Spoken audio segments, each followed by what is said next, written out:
ஞானானந்தமயம் தேவம் நிர்மலஸ்படிகாகிருதிம் ஆதாரம் சர்வ வித்யானாம் ஹயக்ரேவம் பாஸ்மகே. நேயர்கள் அனைவருக்கும் அஸ்ட்ரோ KS ஐயங்காரின் பணிவான நமஸ்காரங்கள். மாதபல் குரோதி வருஷம் பங்குனி மாதம் 2025 மார்ச் 15 முதல் 13/4/2025 வரலும் உண்டான காலகட்டம். பொதுவாகவே மாத பலன் அப்படின்னு சொல்லும் பொழுது இந்த மாதத்தினுடைய கோள் சாரம் என்ன, இந்த மாதத்தில் வரக்கூடிய விசேஷ நாட்கள் என்ன அப்படின்றதையும், உங்களுக்கு எந்தெந்த நாட்கள் சந்திராஷ்டம நாட்கள் அப்படின்றதை வச்சு இந்த மாதத்தை சொல்லுவோம். பொதுவாகவே மாத கிரகங்கள்னு சொல்லக்கூடிய சூரியன், செவ்வாய், புதன் மற்றும் சுக்கிரன், இந்த 4 கிரகங்களுடைய மாற்றத்தை வைத்து அதன் அடிப்படையிலேயே இந்த பலன்கள் அமையும். இந்த மாதத்தில் பார்த்தடையானால் கோள்சாரத்தின் பிரகாரம், அதாவது சூரியனை தொட்டு வரக்கூடிய மாதத்தை சௌரமான மாதம்னு சொல்லக்கூடியதை நம்ம ஃபாலோ பண்ணுறோம். ஆந்திரா, கர்நாடகா இந்த மாதிரியான ஸ்டேட், அதாவது மாநிலங்கள்லாம் பார்த்திங்கன்னா அவங்க சந்திரமான மாதங்கள் அப்படின்னு சொல்லக்கூடியதை ஃபாலோ பண்ணுறாங்க. சந்திரமான மாதம் அப்படின்னு சொல்லக்கூடியது பௌர்ணமிக்கு அடுத்த நாளோ அமாவாசைக்கு அடுத்த நாளோ வரக்கூடிய பிரதமையை எடுத்து மாதத்தின் முதல் நாளாக கொண்டு செய்யக்கூடியது. நம்ம சூரியன் ஒரு ராசியிலிருந்து அடுத்த ராசிக்கு போகக்கூடிய விஷயத்தை வச்சு தான் நம்ம மாதத்தை சொல்கிறோம், மாதம் பிறக்கிறத சொல்கிறோம். இப்போ பங்குனி மாதம் அப்படின்னு சொல்லும்போது கடைசி மாதம் இந்த குரோதி வருஷத்தில். இந்த மாதத்தினுடைய கோள்சாரம் என்னன்னு பார்ப்போம். இந்த மாதத்தில் காலபுருஷ தத்துவத்தின் 2வது வீடுன்னு சொல்லக்கூடிய ரிஷபத்தில் குரு, மிதுனத்தில் செவ்வாய், கன்னியில் கேது, அது தவிர பார்த்தடையானால் கும்பத்தில் சனி, மீனத்தில் ராகு, சுக்கிரன், புதன் மற்றும் சூரியன், 4 கிரகங்கள். இந்த மாதத்தில் வரக்கூடிய மாற்றங்கள் அப்படின்னு பார்க்கும்பொழுது புதன், அதாவது 18ஆம் தேதி 18/3/2025 அன்றைக்கே வக்கரகதியில் கும்பத்துக்கு வந்துடுறார். இந்த மாதத்தில் செவ்வாய் 7/4/2025, அதாவது பங்குனி மாத கடைசியில் செவ்வாய் மிதுனத்திலிருந்து கடகத்துக்கு போகிறார். ஒரு வாரம் தான் இருக்கும். ஒரு செவ்வாய் போனதுக்கப்புறம் ஒரு வாரத்தில் மாதம் மாறிடுறது. புதன் இந்த மாதத்தினுடைய கடைசி, அதாவது 10/4/2025 அன்றைக்கி அவர் மீனத்துக்கு போயிடுறார்.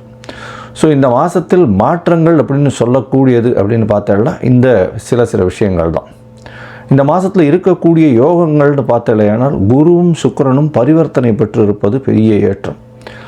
அது தவிர புதன் ஆரம்பத்திலையும் சரி கடைசிலையும் சரி நீச்சமாய் போனாலும் நீச்ச பங்கம் அடைகிறது பெரிய விசேஷம். சனியும் ஆட்சி பெற்று இருக்கார் கும்பத்தில். இதனால் இந்த மாதத்தினுடைய பலன்கள் இதனுடைய பொறுத்து வருட கிரகங்களாக இருந்தாலும் மாத கிரகங்களுடைய விசேஷத்தை பொறுத்தே நல்ல ஒரு ஏற்றத்தை கொடுக்கும். சரி, இந்த மாதத்தில் வரக்கூடிய விசேஷ நாள் அப்படின்னு சொல்லக்கூடியது இந்த மாதத்தில் வரக்கூடிய பங்குனி அமாவாசை. பங்குனி அமாவாசைன்னு சொல்கிறது 29/3/2025 அன்றைக்கி சூரியனும் சந்திரனும் ஒரே பாகையில் ஒரே ராசியில் இருக்கும் பொழுது வரக்கூடியது பங்குனி அதாவது அமாவாசைன்னு சொல்கிறோம். 0 டிகிரி சூரியனும் சந்திரனும் இருக்கக்கூடிய காலகட்டம். அதற்கு அடுத்த நாளான பிரதமை தெலுங்கு வருடப்பிறப்பு, அதாவது யுகாதின்னு சொல்லக்கூடியது. தெலுங்கு பேசக்கூடியவர்கள், தெலுங்கு அதாவது ஆந்திரா, கர்நாடகா, தெலுங்கானா இவாள்லாம் இந்த புது வருடம் பிறப்பதாக சொல்லக்கூடியது யுகாதி, அதாவது அமாவாசைக்கு அடுத்த நாளை சொல்லக்கூடியது. தெலுங்கு வருடப்பிறப்பு பெரிய ஏற்றத்தோடு கொண்டாடக்கூடியது. இந்த மாதத்தில் பார்த்தாலேயானால் 7/4/2025, அதாவது 4/4/2025 அந்த அன்னைக்கு சந்தான சப்தமி அப்படின்னு சொல்லக்கூடியது. சந்தான சப்தமி அப்படின்றது பொதுவாகவே வளர்பிறை சப்தமி, 7ஆம் நாளை சப்தமி என்று சொல்கிறோம். வளர்பிறையில் பங்குனி மாதத்தில் வரக்கூடியது சந்தான சப்தமி. இந்த சந்தான சப்தமியில் விரதம் இருந்து இருப்பார்களே ஆனால் குழந்தை பிராப்தி ஏற்படக்கூடிய வாய்ப்பு. அதுவும் வெள்ளிக்கிழமையில் வரக்கூடிய சந்தான சப்தமியை கமல சப்தமின்னு சொல்கிறார். வெள்ளிக்கிழமையில் வரக்கூடிய சந்தான சப்தமிக்கு கமல சப்தமின்னு பேர். அந்த கமல சப்தமிக்கு ஒரே விசேஷம் என்ன அப்படின்னா, சூரியன் 7ஆவது நாளில் சப்தமியும் அதாவது பௌர்ணமி நிலவை நோக்கி செல்லக்கூடிய, அதாவது வளர்பிறையில் இருக்கக்கூடிய உங்களுக்கு சந்திரனும் இருக்கிறதுனால சூரியனை வலது கண் என்றும் சந்திரனை இடது கண் என்றும் சொல்கிறோம். அதனால் கண்ணில் பிரச்சனைகள் இருக்கக்கூடியவா அவர்கள் இந்த சந்தான சப்தமி என்றும் அந்த கமல சப்தமி, அதாவது வெள்ளிக்கிழமையில், இந்த வாட்டி வெள்ளிக்கிழமையில் வருது. அதனால் இந்த கமல சப்தமி அன்னைக்கு 4/4/2025 அன்னைக்கு கடவுளை தியானம் செய்து உபவாசம் இருந்து அந்த சந்தான சப்தமியை கொண்டாடினால் கண்டிப்பாக அவர்களுக்கு கண்ணில் இருக்கக்கூடிய வியாதிகள் பிரச்சனைகள் நிச்சயமாக அகலும். இந்த மாதத்தில் பங்குனி உத்திரம் மிகப்பெரிய விசேஷமான நாள். பங்குனி உத்திரம் அப்படின்னு சொல்லக்கூடியது ஸ்ரீரங்கத்தில் பெரிய விசேஷம், சேர்த்தி சேவையும் ஆகும். இந்த பங்குனி உத்திர நாள் அப்படின்னு சொல்லக்கூடியது 11/4/2025, அதாவது இந்த மாதத்தினுடைய கடைசியில் வருது. இது ஒரு பெரிய விசேஷம், அதாவது பெருமாளும் தாயாரும் சேரக்கூடிய அந்த ஒரு பெரிய விசேஷம் பங்குனி உத்திர நாள். வைணவர்களுக்கு பெரிய ஏற்றம், அதை தவிர சுப்பிரமணிய கடவுளுக்கு பெரிய ஏற்றத்தை சொல்லக்கூடிய நாளாக பங்குனி உத்திரம் சொல்கிறது. அதுவும் திருமணத்திற்கு உகந்த நாளாக சொல்லக்கூடியது பங்குனி உத்திரம். அதற்கு அடுத்த நாளான 12/4/2025 அன்னைக்கு பௌர்ணமி. பௌர்ணமின்றது சூரியனும் சந்திரனும் ஒருவருக்கொருவர் 180 பாகையில் இருக்கக்கூடியது. பௌர்ணமி யோகத்தில் பிறந்தவர்கள் நாடை ஆளுபவர்கள் அப்படின்ற அளவில் பௌர்ணமி யோகம் இருக்கக்கூடியது எப்பொழுதுமே. ஏன்னா சூரியனும் சந்திரனுக்கும் 2 பேருக்குமே ஒளி அதிகமாக இருக்கும். இரவும் பகலும் மொத்தமாகவே ஒளி இருக்கிறதுனால கூர்மையான புத்தி கூர்மை அதிகமாக இருக்கும். எந்த ஒரு விஷயத்திலும் அதாவது வெற்றியை நோக்கி, அவர்களுடைய இலக்கு வெற்றியை நோக்கி இருக்கக்கூடிய காலகட்டமாக இருக்கும். எல்லா விஷயத்திலையும் வெற்றி பெறக்கூடிய வாய்ப்புகள் மிகவும் அதிகம். இந்த பங்குனி உத்திரம் பௌர்ணமி இந்த மாதம் ரொம்பவும் விசேஷமான காலகட்டமாக அமையப்போகுது. சரி, இந்த மாதத்தில் ஒரு ராசிக்கும் மேஷம் முதல் மீனம் வரை எப்படி இருக்குது அப்படின்றத பார்க்கலாம். அதுக்கு முன்னாடி என்னுடைய மொபைல் நம்பர் கீழே ஸ்க்ராலிங்கில் வரும். உங்களுக்கு அஸ்ட்ராலாஜிக்கல் கன்சல்ட் தேவைப்பட்டதே ஆனால் நீங்கள் எனக்கு ஃபோன் பண்ணுங்க. உங்களுடைய date, time, place of birth, உங்களுடைய பெயர், தாய் தந்தையின் பெயர் இது வரலாம் அனுப்புங்க. என்னுடைய கட்டணம் என்னன்னு சொல்கிறேன். என்னுடைய கட்டணத்தை செலுத்திட்டு அதற்கு உண்டான யூடிஆர் நம்பர் ஷேர் பண்ணுங்க. உங்களுக்கு ஜாதகத்தை போட்டு சந்தி இருக்கான்னு பார்த்துட்டு, அதாவது பாத சந்தி, நட்சத்திர பாத சந்தி, லக்ன பாத சந்தி இதெல்லாம் இருக்கான்றதை முதல்ல பார்த்துட்டு உங்களுடைய ஜாதகத்தை போட்டு அதுக்கப்புறம் அப்பாயின்மெண்ட் தரேன். அதுக்கேற்ற மாதிரி நம்ம அப்பாயின்மெண்ட்டில் பேசலாம். ஏன்னா எனக்கு வரக்கூடிய ஜாதகத்தில் பார்த்தாலேனால் 50-70 விழுக்காடு பர்சன்டேஜ் 50 வயசுக்கு மேலே ஆனவாள்லாம் இந்த பின்ன நட்சத்திரங்களில் இருப்பா, அதாவது உடைந்த நட்சத்திரங்களில் இருப்பா, புனர்பூசம் 3ஆம் பாதத்தில் இருப்பா. அவள் புனர்பூசம் 3ஆம் பாதம் அப்படின்னு சொல்லிட்டு மிதுன ராசியை சொல்லிட்டு இருப்பா, ஆனால் கடகராசியில் இருப்பாள். அதே மாதிரி மிருகசீரிஷம்னுவா, மிருகசீரிஷம் ரிஷபமாக மிதுனமாக மாறி இருக்கும். இந்த மாதிரி விசாக நட்சத்திரம் துலாமா இல்லை இது விருச்சிகமான்றது மாறி இருக்கும். இந்த மாதிரியான விஷயங்கள்னால அவளுடைய தசாபுக்தி அந்தரம் சூக்ஷ்மம் எல்லாமே மாறக்கூடிய வாய்ப்புகள் உண்டு. அதை தவிர பார்த்தோம்னா லக்ன சந்தியும் வந்துடுத்துறையானால் இந்த ஒரு லக்னத்துக்கும் ஒரு சுபர் பாவர் அசுபர் இதெல்லாம் இருக்கக்கூடிய வாய்ப்பு. அதனால் இவளுக்கு நல்ல நேரம் நடந்துட்டுருக்குன்னு நினச்சிட்டு இருப்பா, ஆனால் எந்த ஒரு விஷயமும் கைகூடி வராது. அது ஒரு மிகப்பெரிய பிரச்சனையில் போய் விட்டுருக்கும். அதனால் அவளுக்கே புரியாது. முதல்ல இந்த சந்தி இருக்கான்றதை செக் பண்ணிவிட்டு பார்த்துட்டு ஜாதகத்தை போட்டதுக்கு அப்புறம்தான் உங்களுக்கு நாங்கள் அப்பாயின்மெண்ட் தர முடியும். சரி, இப்போது பங்குனி மாதம் குரோதி வருஷம் மேஷம் முதல் மீனம் வரை 15/3/2025 முதல் 13/4/2025 வரை உண்டான காலகட்டத்தில் எப்படி இருக்குன்றதை ஒன்றொன்னா வருஷப்படுத்தி பார்க்கலாம். மேஷம், அஸ்வனி, பரணி, கிருத்திகை இந்த 3 நட்சத்திரம் 9 பாதங்களை கொண்ட ராசி. ராசியின் அதிபதினு சொல்லக்கூடியவர் செவ்வாய். இந்த பங்குனி மாதம் பார்த்தோன்னா உங்களுடைய ராசிநாதன் 3ஆம் இடத்துல இருக்கிறது பெரிய விசேஷம். 3ஆம் இடம்னு சொல்லக்கூடியது முயற்சி ஸ்தானம். முயற்சி ஸ்தானத்தில் உங்களுடைய ராசிநாதன் இருக்கார். இந்த மாத கடைசியில் உங்களுடைய ராசிக்கு 4ஆம் இடத்துல போய் நீச்சப்படுறார். 4ஆம் இடத்துல போய் நீச்சப்பட்டாலும் கவலைப்பட தேவையில்லை. ஏன்னா அவர் மிகவும் குறைந்த நாட்களே அந்த கடகராசியில் இருக்க போகிறார்.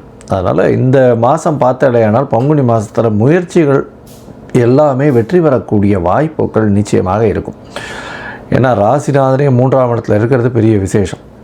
இதை தவிர பார்த்தோம்னா வீட்டில் குடும்பத்தில் நல்ல ஒரு சந்தோஷமான செய்தி வரக்கூடிய வாய்ப்பு. குடும்பத்தில் கணவன் மனைவிக்குள்ள அந்யோன்யம் இருக்கக்கூடிய வாய்ப்புகள். ஏன்னா குரு உங்களுடைய ராசிக்கு 9ஆம் அதிபதி, பாக்கியஸ்தானாதிபதினு சொல்லக்கூடியவர். அவர் உங்களுடைய ராசிக்கு 2ஆம் இடத்துல இருக்கிறது பெரிய விசேஷம். ராசிக்கு 2ஆம் இடத்துல இருக்கிறத விட குருவும் சுக்கிரனும், அதாவது சுக்கிரன் வீட்டில் குருவும் குருவின் வீட்டில் சுக்கிரனும் மாறி இருக்கிறது பரிவர்த்தனை யோகத்தை கொடுக்கிறது. இதன் மூலியமாக அவர்கள் அந்தந்த இடத்தில் ஆட்சி பெறுறதுக்கு சமம். இதன் மூலியமாக பெரிய ஏற்றத்தை கொடுக்கக்கூடிய காலகட்டம். கணவன் மனைவிக்குள்ள நல்ல ஒரு அந்யோன்யம் இருக்கக்கூடிய காலகட்டம். அதை தவிர பார்த்தோம்னா வெளிநாடு வெளியூர் போகக்கூடிய பாக்கியம் உண்டு. வெளிநாட்டில் தொழில் மூலியமாக நல்ல ஒரு ஏற்றம் கிடைக்கக்கூடிய காலகட்டமாக அமையும். பேச்சில் நல்ல நளினம் இருக்கக்கூடிய காலகட்டம். குடும்பத்தில் நல்ல ஒரு ஏற்றம் இருக்கக்கூடிய காலகட்டமாக அமையும். ஒரு ராசிக்கு பார்த்தோன்னா 6ஆம் இடத்துல கேது பகவான், புதிய வேலை கிடைக்கும், வேலையில் ப்ரமோஷன் கிடைக்கக்கூடிய பாக்கியம். அது தவிர பார்த்தோன்னா வேலையில் ப்ரமோஷன் மூலியமாக பொருளாதார வளர்ச்சியும் அதிகமாக இருக்கும். ஏன்னா ஏற்கனவே குரு உங்கள் வீட்டினுடைய 2ஆம் இடத்துல பரிவர்த்தனை யோகத்தில் இருக்கார், குருவும் சுக்கிரனும்.